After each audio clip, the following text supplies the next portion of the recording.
Thank you. What we're going to be talking about today is a kind of a combination of actually what pain management is and what pain management isn't, and then we're going to go into a little bit more about what the future holds. As you can see, I'm board certified by the American Board of Medical Specialties. In Louisiana, this is very important. The legislature just passed a new law that says you cannot advertise that you're board certified unless you're board certified by the American Board of Medical Specialties. That's the certifying board. That's who certifies the orthopedists, the neurosurgeons, all of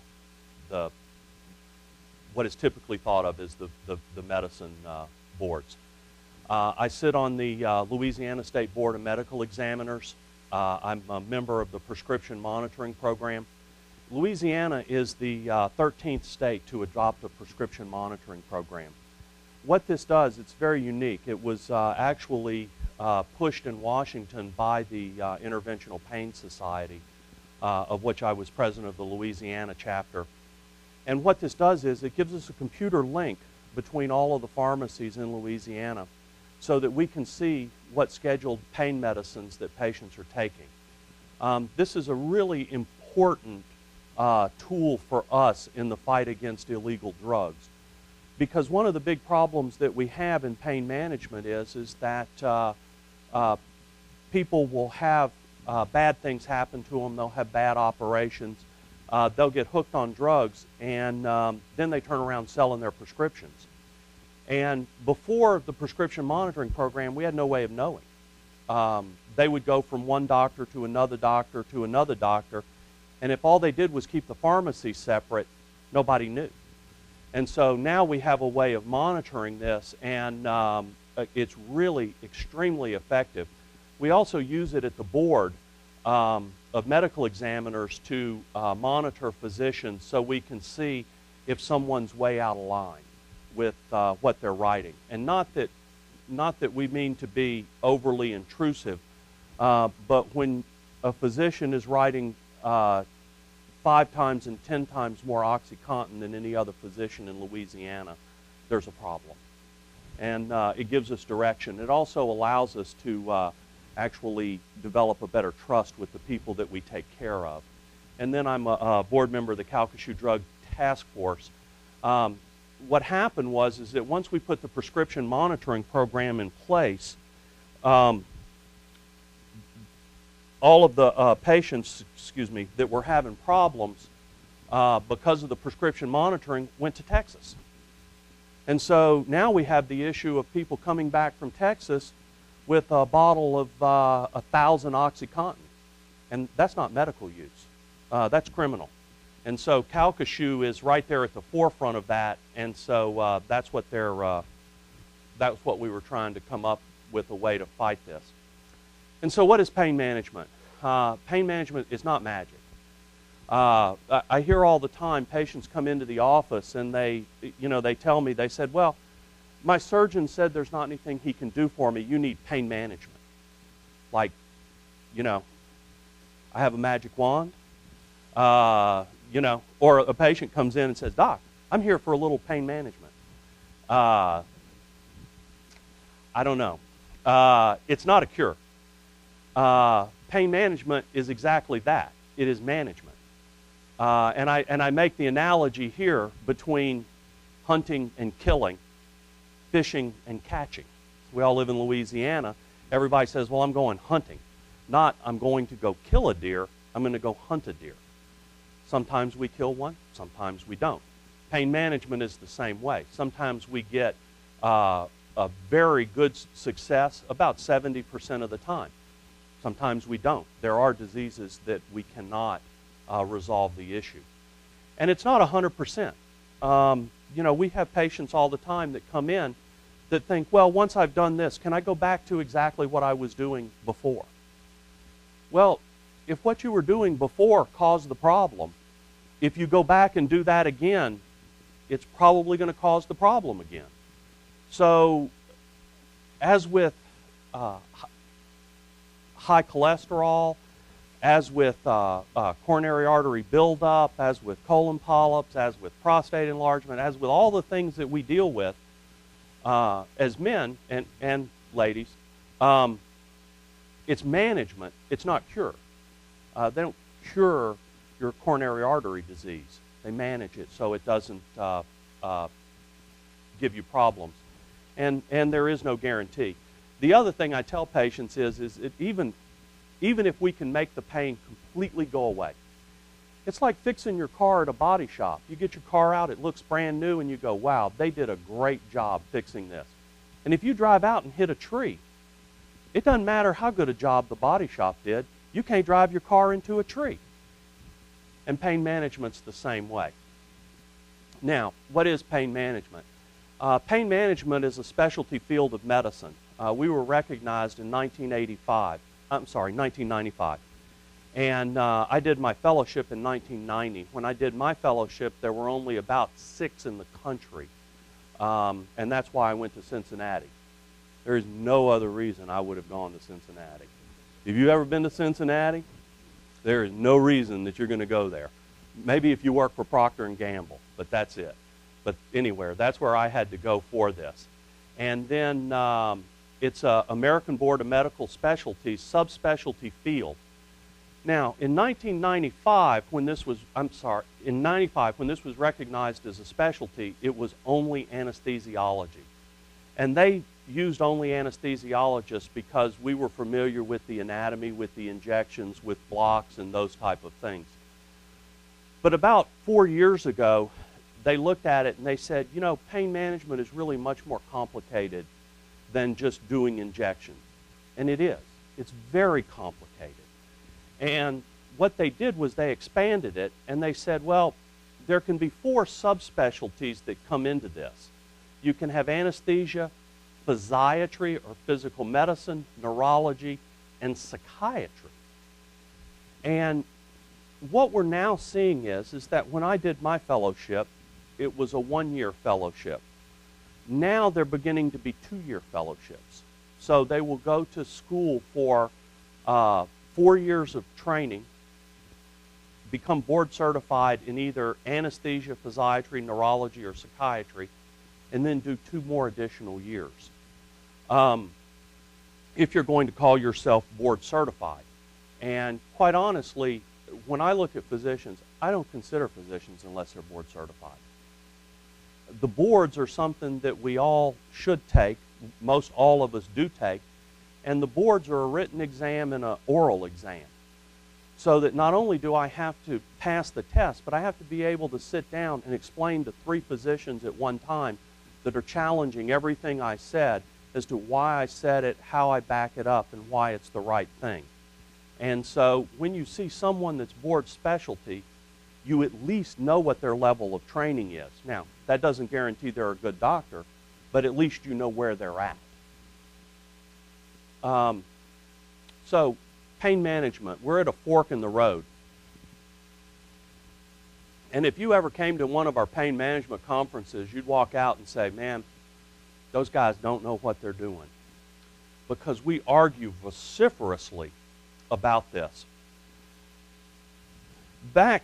And that's one of the benefits of being an old doctor. It's like, y'all throw away your ties? I don't. I keep my ties. Because if I keep my ties long enough, they come back into fashion. So I keep my ties. Medicine does the same thing. Back in the 1980s, if you came in and said you hurt, we gave you Tylenol. The strongest thing that we typically would write would be Tylenol number 3. That was rare. And then the new drug, ibuprofen, came out. And in 1990, MS Contin came out, which was the first long-acting pain medication that we had available. And when it came out, things began to change.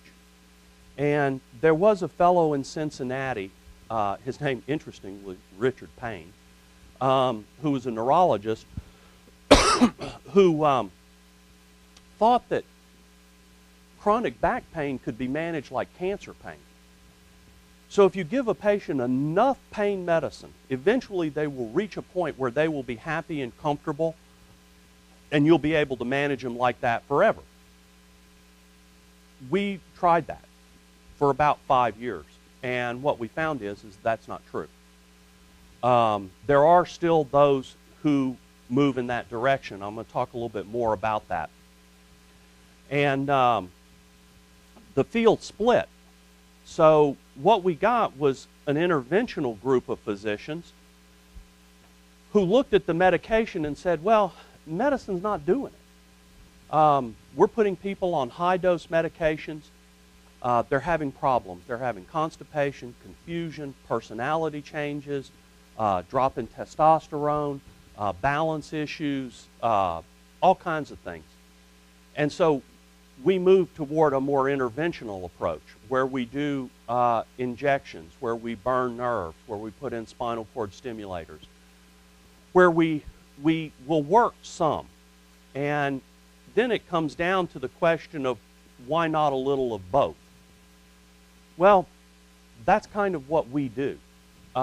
We recognize there are certain patients that are perfect candidates for just interventional therapy, where we go in, we do an injection, we send them to physical therapy, we put them on anti-inflammatories, their problem resolves, everybody walks away happy, good outcome. And then there are those who have had surgery where this isn't working. Or we have those that are not candidates for surgery where this isn't working. And we tend to stay away in our practice from long-acting narcotics, and I'll explain a little bit more about that as we go. So it generally ends up being a little bit of both. Now, talking about medical pain management problems here, the biggest medical pain management problem is life expectancy. What happens when a patient comes in to see me, the first thing that goes through my mind, being a physician now for almost 30 years, is how long is this patient going to live?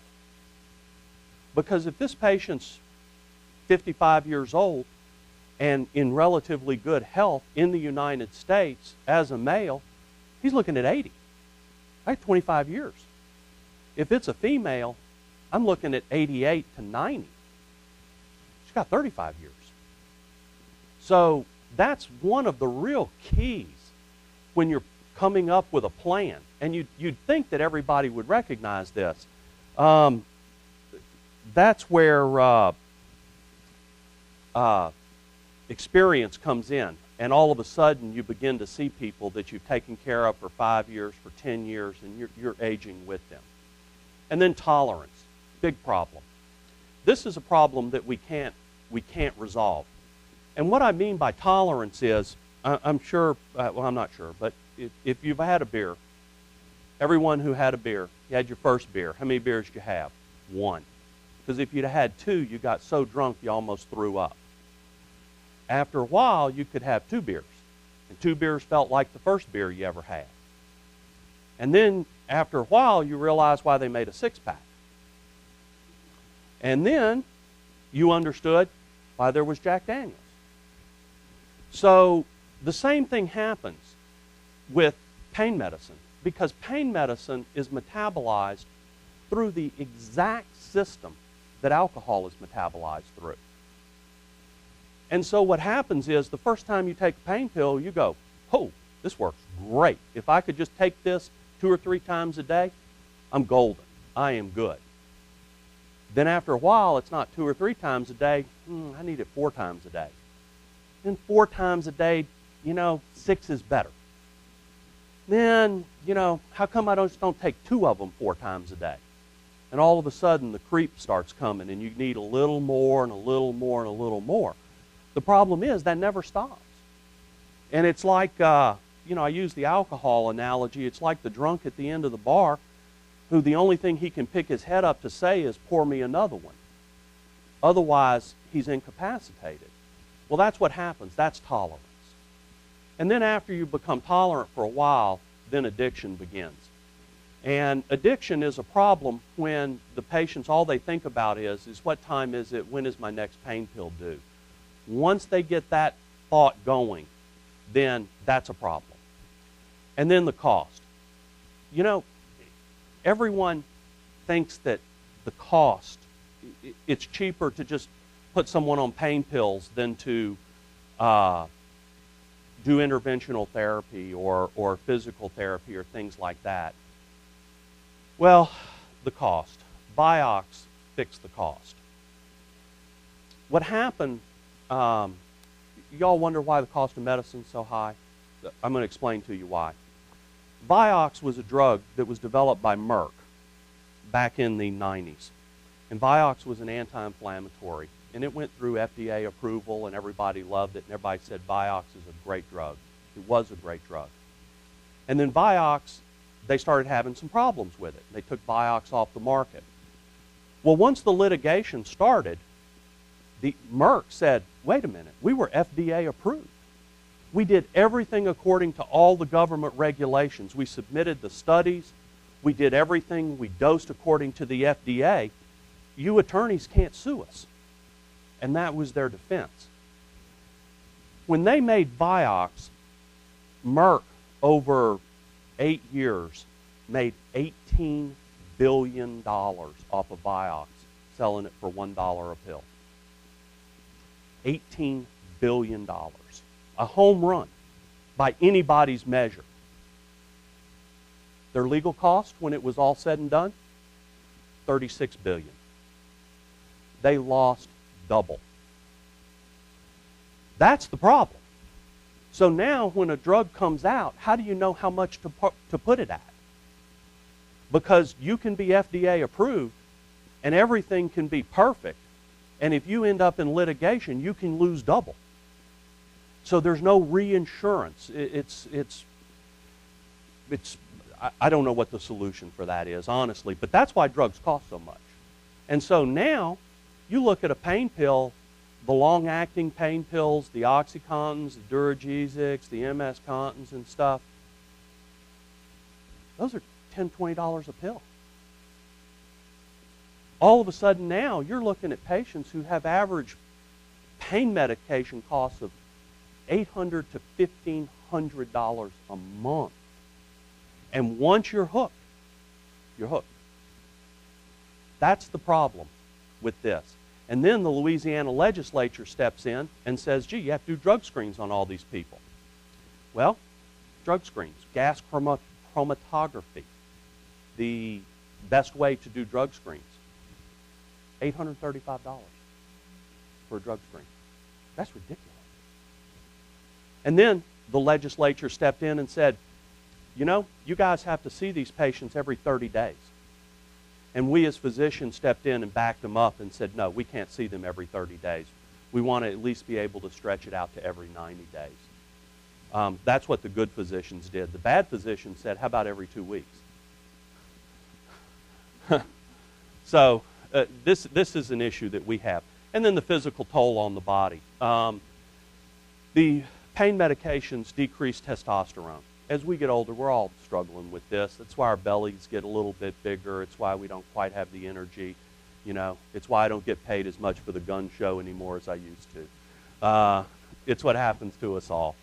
And then you end up with with addiction issues. It becomes family problems. It goes all the way down the road. And so that's a real problem. But interventional pain management's not perfect either. We do have complications. Our complications rates are generally less than 1%. You get hit with a deductible when you have a procedure. I don't know anybody that likes getting stuck with a needle. And we do all of ours with sedation. So that with sedation, you're at least comfortable, but you have to have an IV to get sedation. So if you're needle phobic, that's an issue. But otherwise, the procedure is very comfortable. And we use sedation not only is because that's what I would want for my mother. If you're still, it's safer. And if you're still and it's not hurting to do it, it's actually quicker for me to do it. So we see nothing but benefits from sedation. And then there's technology breakdown. We have all these really nice devices that we implant to control pain, and sometimes the stuff just breaks. And there's no reason for it, you know. It's kind of like an automobile or a truck or something like that. Sometimes they just break. Now for back and neck pain here, I'm going to talk about some of the causes, treatment options, outcomes, and then what I call over the rainbow, what's really new coming on the horizon. Why does my back hurt? These are the reasons right here. This is it. You can have muscle pain. We see very few patients with muscle pain. Being specialists, most muscle pain gets better in 2 or 3 weeks. By then, most people don't end up going to see a doctor. So muscles are rarely do we see people for pull muscles. Not that we wouldn't, but that's rare. Ligament injuries. Ligament injuries are what we think happens with motor vehicle accidents. The chiropractors talk about soft tissue. I'm not sure what they mean by soft tissue. You have soft tissue. My perception of soft tissue is skin and muscle.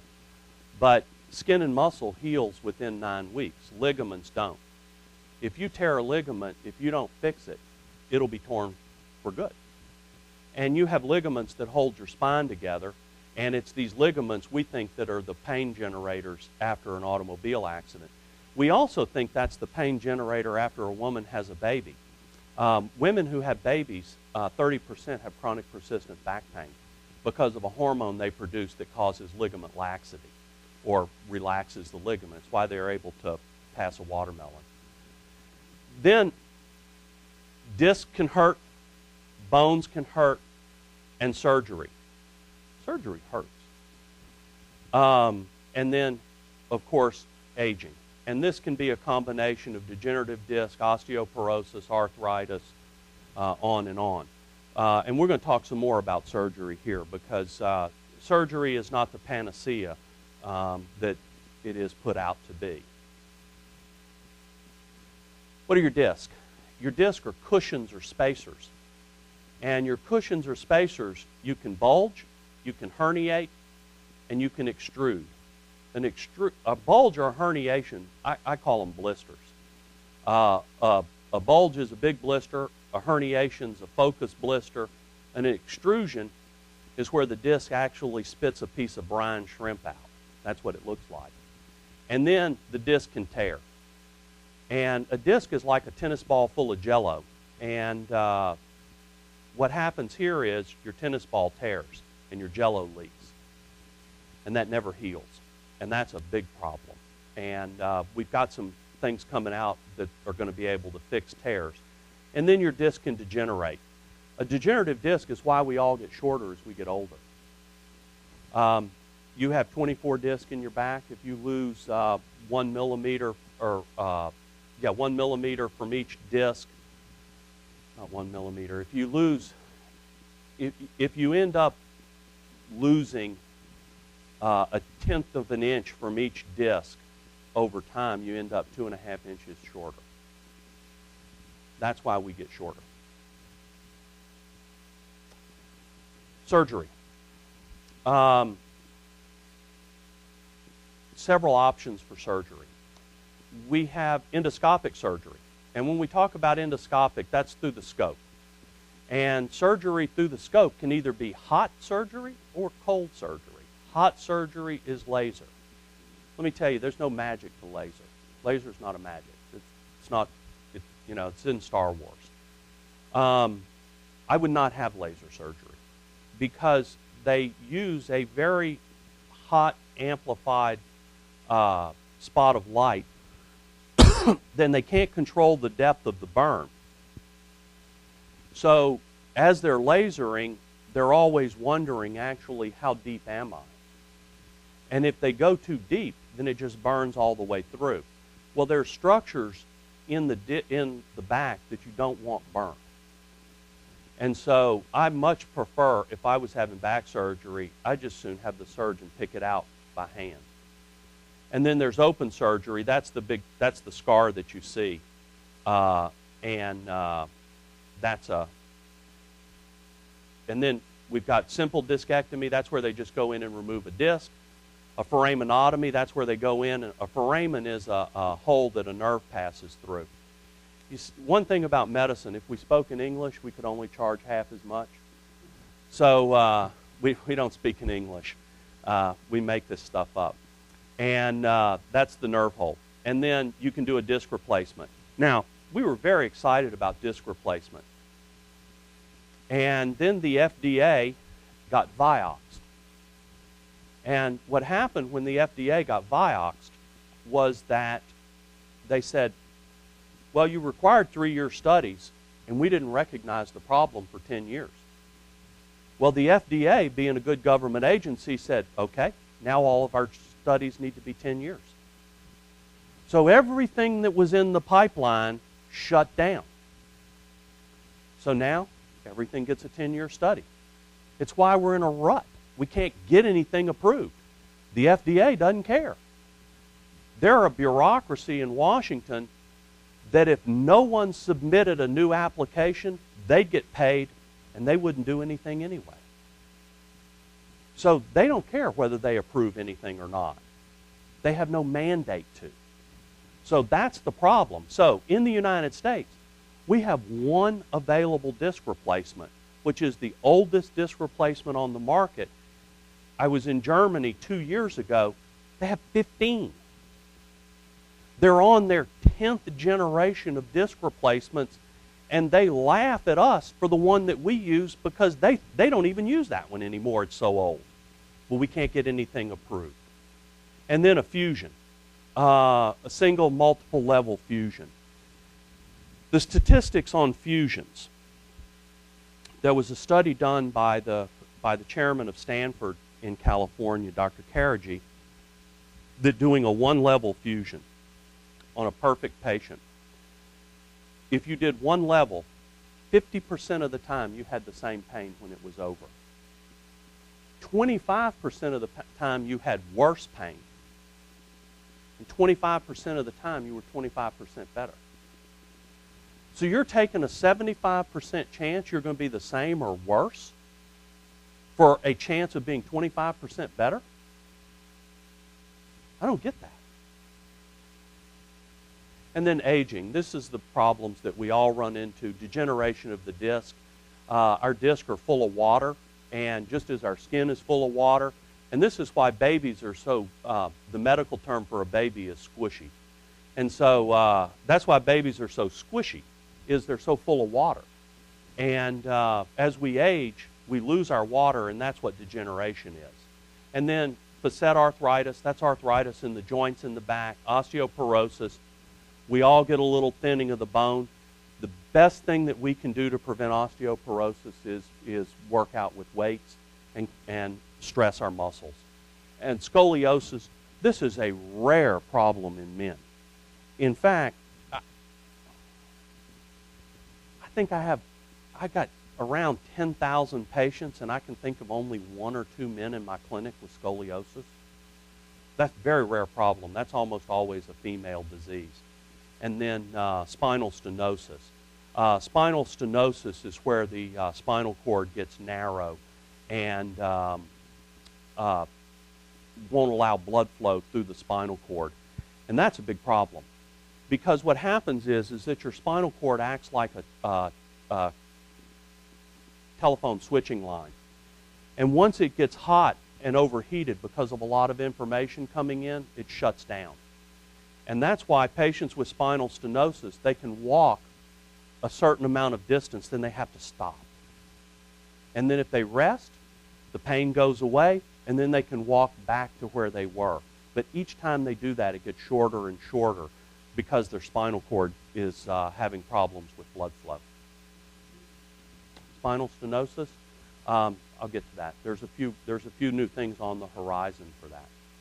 And where is my role as a interventional pain specialist? I am somewhere between primary care and surgeon. We look at ourselves like cardiologists. If you're having a little tightness in your chest, a little shortness of breath, and you tell your primary care, he doesn't send you to a heart surgeon.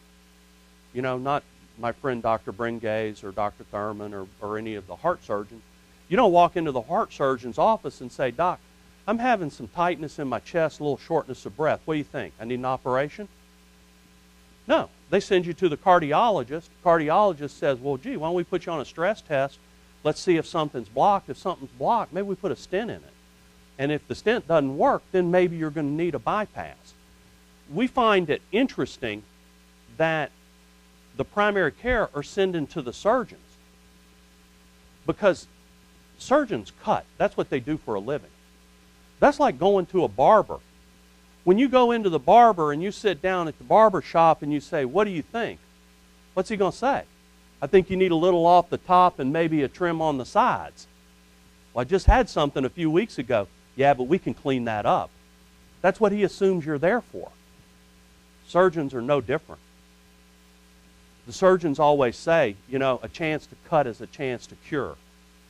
So you walk into a surgeon's office and their perception is you're here for surgery. And it doesn't matter whether a primary care sent you or whether I sent you. So this is where we sit right here. We sit in the middle. And then when the surgeons operate on you, 23 years ago when I started in pain management, only 5% of our practice had had previous back surgery. Today, 40%. So surgery is not the panacea. So what we do, we evaluate the patient. We get imaging studies, MRIs, CAT scans, laboratory exams. Not everybody who comes to see us needs an injection. Some patients have ankylosing spondylitis. Some people have severe degenerative arthritis. Some people have, we find people with abdominal aneurysms. We find people with all kinds of issues that are not necessarily something that we would deal with, but it's something that we can identify and send you to the right person. And we do electrodiagnostic studies. Some people come see us for neuropathy. You know, gee, why are my legs and my hands numb? And so we try and figure that out, and then we come up with a treatment plan. And that involves medication, physical therapy, and interventional therapy. And then we refer some to specialists, and then sometimes there's nothing we can do but try and manage the pain. And so when we're talking about this, one size doesn't fit all. 20 years ago, if you came into my office and you needed an injection, we sat you on the table, we bent you over, and we shot you in the back. That is not what we do today. Everything today is very specific in trying to identify where the pain problem is. And everything is done with x-ray. We found that 40% of the time you don't use x-ray, you miss a spot. So you hear women say, well, gee, you know, I had a baby and my epidural didn't take. Epidurals always take if it's in the right spot. They missed 40% of the time. Facet blocks, that's diagnostic procedures where we test the back to see if the pain is coming from the joints. We burn the nerves if they're coming to the joints. We take out discs with needles. And then for patients who have severe neuropathy, previous surgeries, or RSD, reflex sympathetic dystrophy, we look at spinal cord stimulators. And then lastly, we look at intrathecal pumps. These intrathecal pumps allow us to put pain medicine directly into the spinal cord. And it's extremely effective. We take about 1/10 of a pain pill and infuse that over a 24-hour period, and we get better results than taking a handful every day because it doesn't reach the brain. It doesn't cause the dependency, the addiction, the tolerance. It doesn't cause all of the narcotic side effects. And it's really incredibly effective. We have a bunch of medicines coming out. So a few things not to be forgotten. Physical therapy should be physical. It drives me crazy when patients come in to see me and I say, well, what type of physical therapy did you have? And they said, oh, I had massage and heat and ice and ultrasound and, oh, some stretching. You know, that sounds to me like what my wife says when she goes to the spa. That's not physical therapy. Physical therapy is exercise, exercise, exercise, exercise. And it's McKenzie, McKenzie,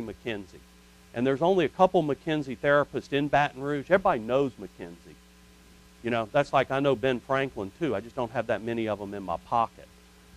All procedures should be done with x-ray. A sterile room, sorry, misspelling there. Sterile room. And so much for spell check on the computer. And then we offer every one of our patients sedation. I would say 99+% have sedation.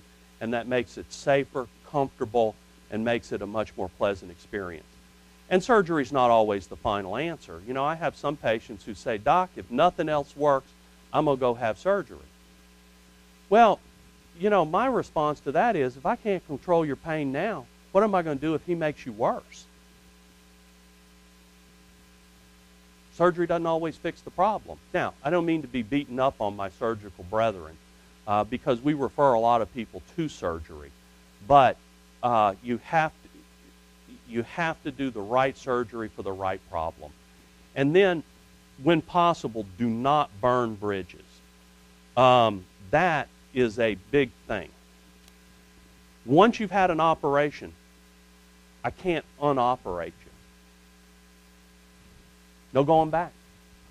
We do physical therapy, we do injections, we do medication management, we do those type of things. In the end, if you need surgery, surgery is an option.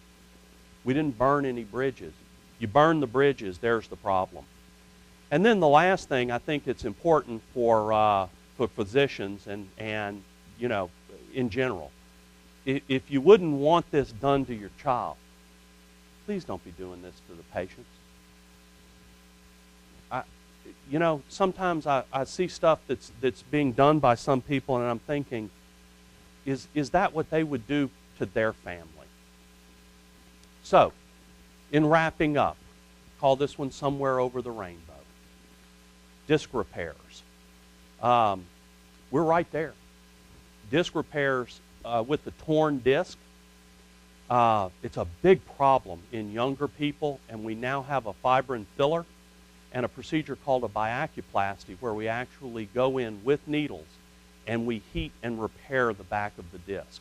And the fibrin is an injection that fills the disc. There's over a dozen disc replacements in Germany.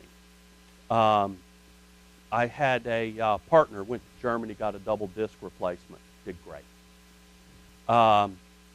There's a lot of options, and interestingly, the double disc replacement in Germany was cheaper than the surgeon's fee in the United States. He got 2 discs, the surgery, and 3 days in the hospital for what he would have paid the surgeon here in the United States. That's not the surgeon's fault. Again, we run into FDA issues and insurance issues and all kind of other things, but it just shows how out of whack our system is. That's the medical term, out of whack. Endoscopic fusions in Germany, they don't consider it standard of care to make an incision anymore. They do everything with a scope, even the big operations, even their trauma operations. I see patients now that look like they have a zipper on their back. As of a couple years ago in Germany, that's no longer standard of care. Flexible rods for fusions. The problem with a fusion is that your back bends this way, okay? Here, here, and here, just like this. Your neck bends the same way. You do a fusion, and it bends this way. That disc isn't made to bend that way. So once they lock this, all of the bend is transferred to the disc above it. So what happens? That's good for 7 to 10 years, and then it fails. The fusion doesn't fail. The disc above or the disc below fails. So again, this gets back to lifetime. If I have someone that's looking at a fusion and they're 45 years old, and statistically speaking, they're going to live to be 90, what are we going to do? Now, you know, again, same thing with an open heart operation. Statistically speaking, those are good for 10 years. You don't have open heart operations if you don't need them, but boy, I sure want to make sure that anybody that has a fusion needs one, because they are set up for another problem. And then probably the panacea that's coming out is stem cells for disc regeneration. This is it right here. This is the ticket. There's 2 companies right now that are doing experimental work with disc regeneration. 5 years ago, we couldn't get the disc to grow. Today, we're getting them to grow most of the time. We're not 100%, but that's the answer. And there's 2 companies out there. Of course, it's not covered by insurance and probably won't be for 20 years, if ever.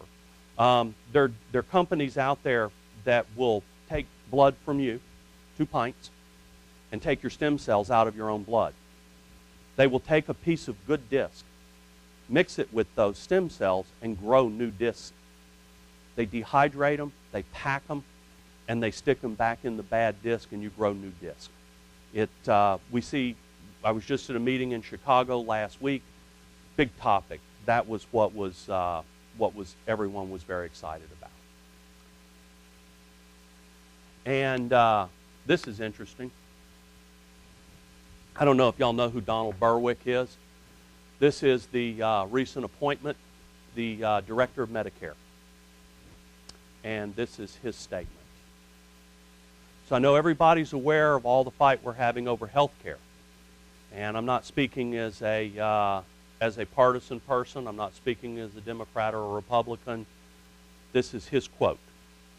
Most people who have serious pain do not need advanced methods. They just need morphine and counseling, and that has been available for centuries. That's a quote. He is the Director of Medicare. So when they talk about these panels that are going to come out and decide what people get and what they pay for and how they're going to manage these problems, this is what he said. And I have that on video. So does Dr. Cassidy. So that's, I have time for some questions. I can't believe it. I'm 2 minutes early. I wrote the talk and didn't time it. Yes, sir.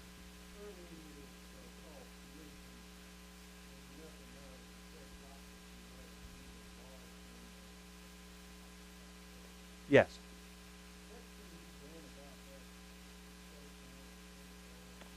We look at that from the State Board of Medical Examiners.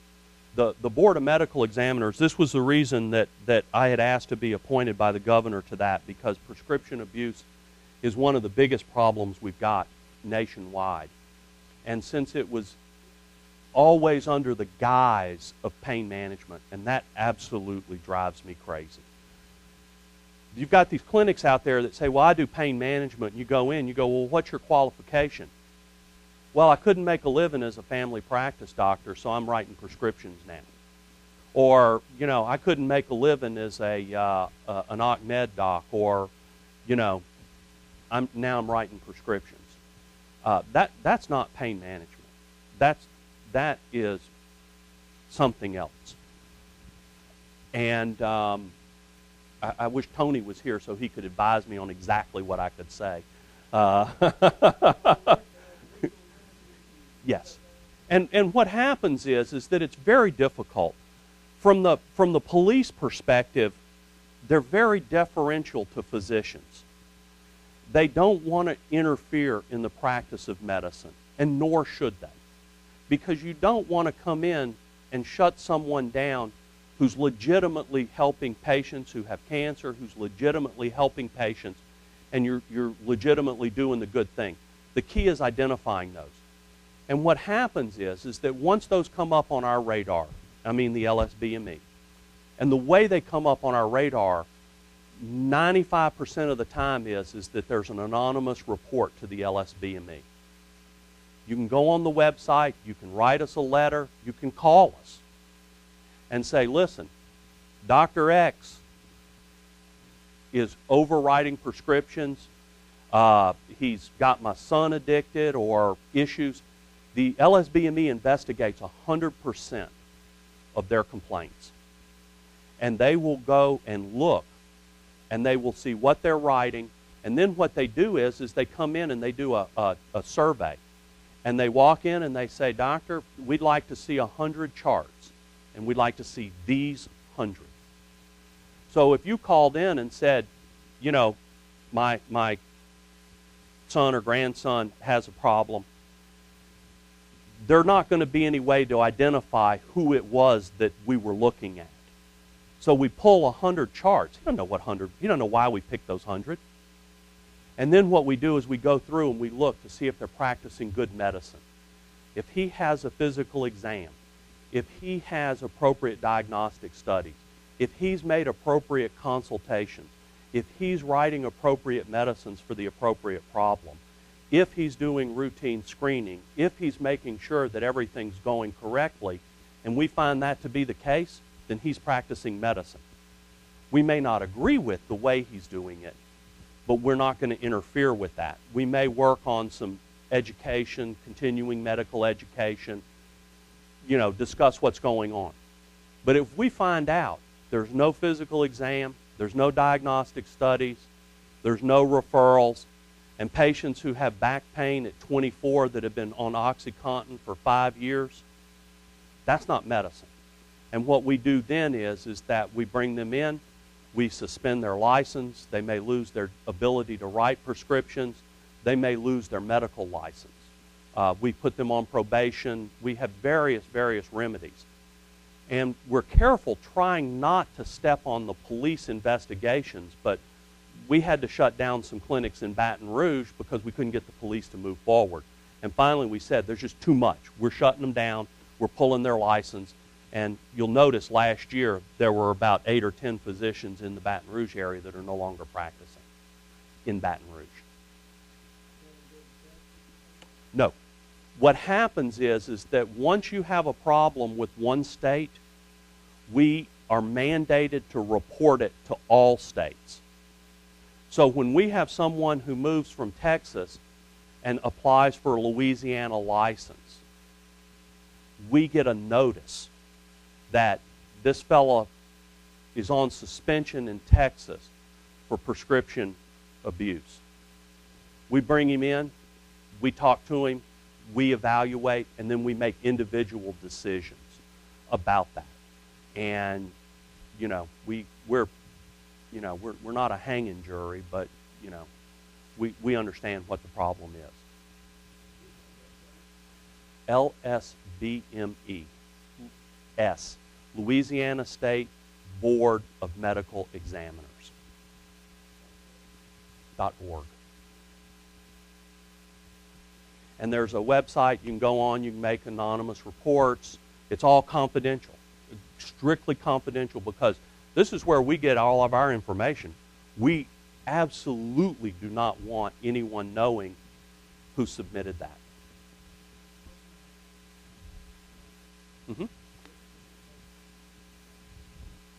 Depends on the severity of the stenosis. Right now there's a new procedure called a mild, M-I-L-D procedure. And what happens with spinal stenosis is that there is a ligament that runs the length of your spinal cord that adds stability to the bone. And as we degenerate and get shorter, the ligament begins to fold. And it doesn't get shorter. It just folds. And so what they do with the mild procedure is that they go in with a scope and they trim the ligament. And they pull that piece out so that they actually go in and take the folds out of the ligament. And that right now is the most effective thing that I've seen that we're doing. You also have some surgeons, depending on what's causing the stenosis, will go in, remove some of the disc. If the disc is causing the stenosis, if it's arthritis from the facet joints, they'll go in and grind that down. That's the medical term, grind. Yeah. So those are ways that they're dealing with that. But the mild procedure is one of the newer. And you have to make sure that it's the right procedure for the right patient.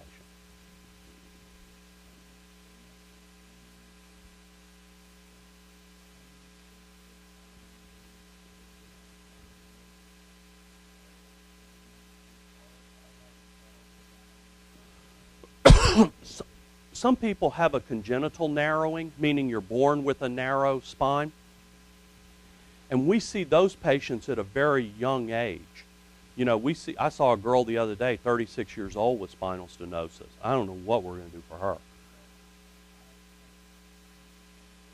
Mm-hmm.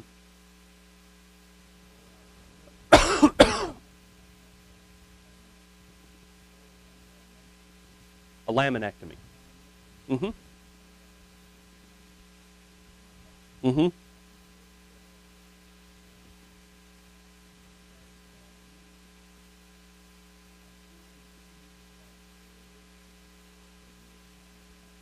Right.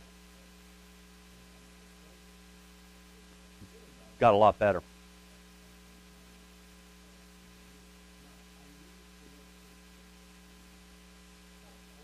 Mm-hmm.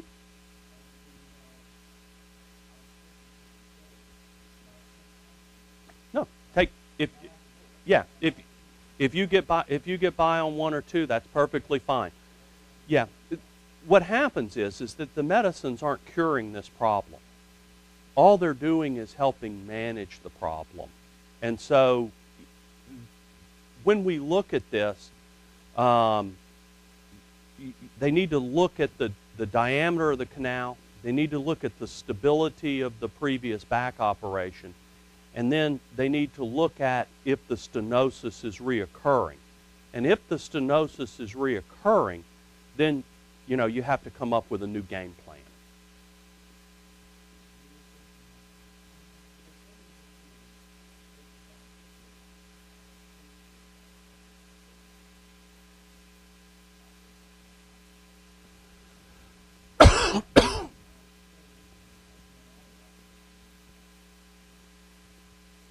Mm-hmm. In your rotator cuff? Yeah. Your back and your shoulder are unrelated.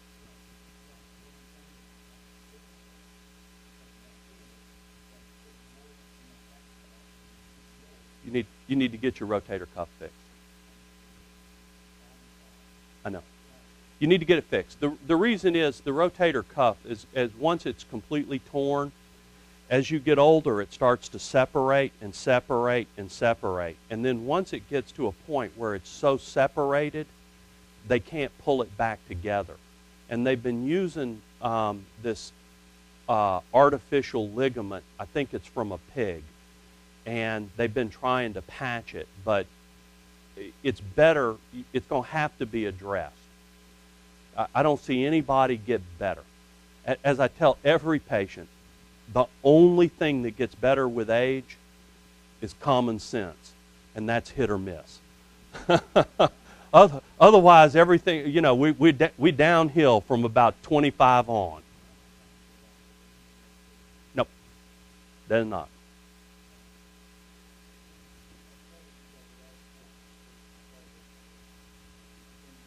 Mm-hmm. Intrathecal pump. No, it used to. Right. We used to think it was a method of last resort. What would happen is that 20 years ago, our philosophy, again, going back to the tie analogy, 20 years ago our philosophy was we give you as much oral pain medicine as you can tolerate. And it was absolutely wrong. But we didn't know. We'd give patients high-dose narcotics in the morning. We'd give them amphetamines to wake them up. We'd give them stuff to keep them from being constipated all day. And we'd give them amphetamines in the afternoon because of the high dose of the second one. And then at night, we'd give them barbiturates to go to sleep. And this was Dr. Payne. Yeah. And so this was Dr. Payne. He was actually an instructor at the school where I trained. He was not one of my instructors, but we got to see a lot of his patients. And we honestly thought that may be the right direction. We'd gotten a new tool. So we were all trying to figure out if this new tool was going to fix all these problems that we had, and that's what we were trying to do. And so what would happen then is that we get to a dose, and then we thought the real problem was it was being metabolized by the liver and being metabolized by the gut. And so we thought if we pumped it directly into the brain, that would solve our problem. It didn't. We just developed tolerance. And so it wasn't until about 7 or 8 years ago that somebody did a study where they labeled morphine and injected it into the spine. And they saw that it had receptors in the spine. And it stuck in the spine, and it didn't go to the brain. And when that happened, it was still very effective. So I quit actually placing pumps 15 years ago because every one of my pumps was becoming a problem. And I looked at it and I said, I just can't do this. I mean, I know what's at the end of that road. It's a cliff. No matter how fast or how slow I drive, I always go off the cliff. So what I did was I looked at that and I said, so we're going to quit doing pumps. So we quit doing pumps until we got a better idea. Well, when they showed us that the morphine would actually stick in the spinal cord, then we realized that we should not be going to high-dose medicine, that we should be going from low dose, if we know you're going to fail, right to a pump. And if that's the case, then we can keep the pump effective. Once we have an issue with dependency and addiction, a pump will not work because I'm trying to hit the wrong receptors. So, and in our community, there's a lot of fighting. You have one group that says, you guys that go from Lortab to a pump are just pump happy. And we look at it and say, well, you guys that go to OxyContin are just getting everybody addicted, and then you're putting a pump in that's going to fail. And if you'd hear us, again, you'd walk out and you'd go, I'm staying away from those people. But we have about 400 or 500 patients with pumps in, and overall, they're doing extremely well. They don't work for everybody. We do occasionally have to take them out. But, one of the things that I say, and I never would have said this before, but with a pump and a stimulator, we can take it out. We haven't burned a bridge. If surgery is indicated and you have a pump or stimulator in, we can turn it off and take it out. And it's done. But I can't unoperate a fusion. So that's for us. And then you look at it and you say, well, pump's $25,000. Yeah, it is. Versus $1,500 to $2,000 a month in oral medication. Because once you put a pump in, the cost of refilling a pump is $200 or $300, and that's every 6 months. It's actually cheaper. Now, I don't think along that line. I think of what's best for my patient. But if I can do what's best for my patient and it's cheaper, then that's how we look at it. I have 1 minute. Go ahead. Yes. No. Different.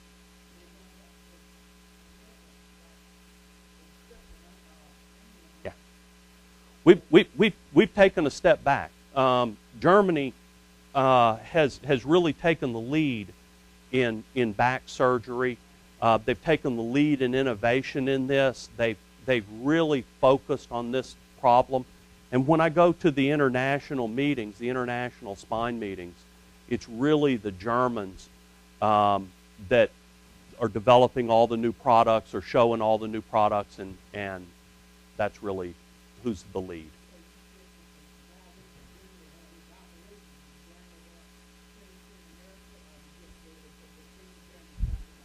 Straight to Germany. And he found him on the internet, did some research on him, talked to some of his people here, went over to visit him, brought everything he needed. They evaluated him. They said, you're good, pick a day. And he came back, worked for a while, and then went back and wrote him a check. It's actually a big field. It's going to be called medical tourism. You'll hear that coming up. Yes.